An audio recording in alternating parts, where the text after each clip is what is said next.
এবারে ডাকতে পারছি, এবার ধান দেখা লোক আছে। লোক আছে?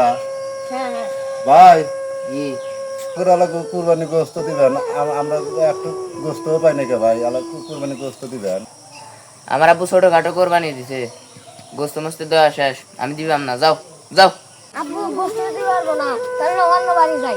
আচ্ছা নাও। আব্বু এবারে যার একটা লোক আছে, হিরো কুরবানি দিছে।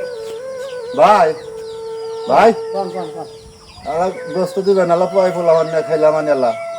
এই বাবু দুবেলা মানে গোস্ত তোমার খেয়ে দিছা, আমি যা আসলে সল ভাল নাই, আমার ভালো লাগবো না। দুবেলা তোমার গোস্ত দিছা, হ্যাঁ যাও ভিতরে যাও, বিদ্যে শুরু হয়ে যাও। দিব না বাবা, নো জায়গা। তুমি আমার কেমন বা সারা দেশ ধরে ঘোরালে একটু গোস্ত ছুটে দিতে পারলাম না। তোমার হাতে কথাই বা মানুষ সবার কেমন কিভাবে গোস্ত খাইতেছে, আর আমাকে একটু গোস্ত ছুটে দিতে পারলাম না। বাবা দাঁড়া দাঁড়া, আরো বাড়ি যাবো। এ বাবা দাঁড়া দাঁড়া দাঁড়া, কানে গেল। আল্লাহ আল্লাহ। অনেক হতভাগা আছে, এই কোরবানি ঈদে এক টুকরো গোস্ত পাবে না। সকলকে আমি অনুরোধ করব, যারা যারা কোরবানি দিবেন তাদেরকে একটু দিয়ে খাবেন, না পারলে ভিডিওটা একটু শেয়ার করবেন। আসসালামু আলাইকুম।